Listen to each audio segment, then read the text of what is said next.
How many children have to be seriously injured or killed before pit bulls are banned? Good afternoon, Mr. Moderator, honorable judges, my worthy opponent, and ladies and gentlemen.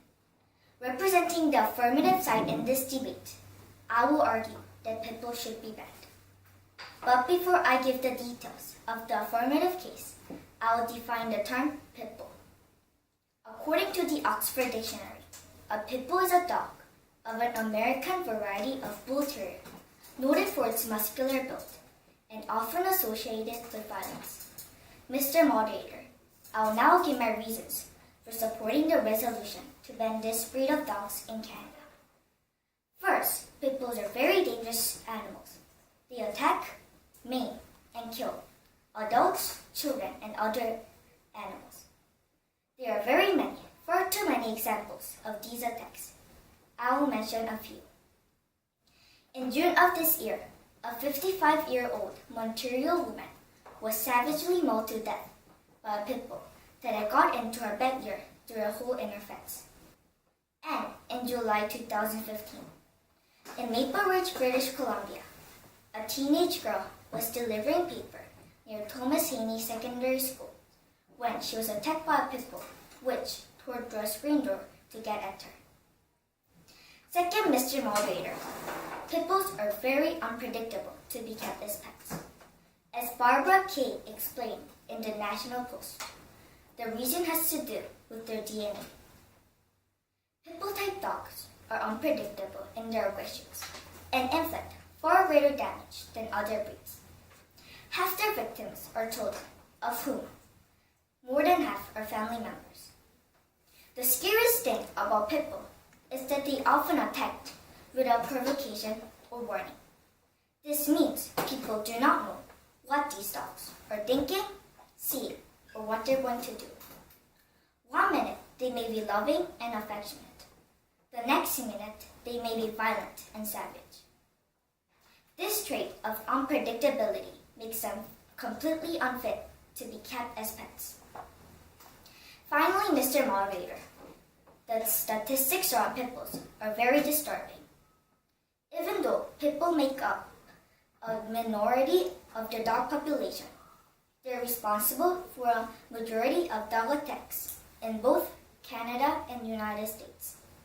From 1982 to 2013, pit bull caused 64% of dog-related injuries in Canada and the United States, and 51% of dog-related deaths have been attributed to the breed. And Mr. Moderator, the attacks are getting worse. Indeed, Mr. Moderator, the evidence is overwhelming that pit bulls are dangerous and unpredictable, and the time has come to ban these very dangerous dogs. This resolution must therefore stand. Thank you. Good afternoon, Mr. Moderator, honorable judges, my worthy opponents, and ladies and gentlemen. Do you think pit bulls should be illegal to own? I don't think so. Representing the negative side in this debate, I will argue that pit bulls should not be banned. But before I continue with my speech, I'll do my rebuttal. My opponent said how many people have to be injured or killed, but I say no one have to be killed or injured, because if you properly train or socialize or control them, they wouldn't hurt anyone. Mr. Moderator, I will now continue with my constructive speech. First, pit bulls should not be banned because they make very loving and loyal pets. My neighbors, for example, has a pit bull, and they say it would not even hurt a fly. When I first visited them, a black and white pit bull was jumping around by a fence. I was so scared because I've heard so many people saying pit bulls are extremely dangerous. However, this pit bull greeted me, not by snarling or growling at me, but by licking me. Also, Mr. Moderator, banning all the pit bulls is not a fair or reasonable proposal because it is not addressing the root of the problem. Studies have shown that some bad behaviors of some pit bulls is a direct result from how their owners raise them. Some owners actually train their dog to be violent and vicious.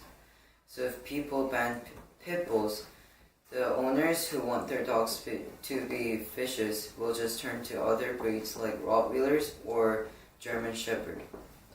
Finally, Mr. Moderator, as Aaron Greenwood said, any dog can be dangerous if not properly trained, socialized, or controlled.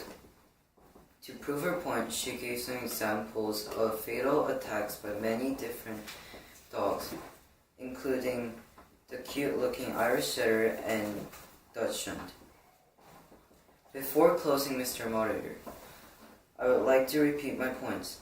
In my speech, I argue pit bulls should not be banned because they are inherently loving animals. I explained that the reason why some pit bulls are vicious is because of how their owners raise them. And I pointed out that any dog can be violent if not properly trained. Mr. Moderator, I think we should all give pit bulls a chance. There is no need to ban them. This resolution must therefore fall. Thank you. I will now begin my rebuttal. My opponent said banning all the pit bulls is not fair.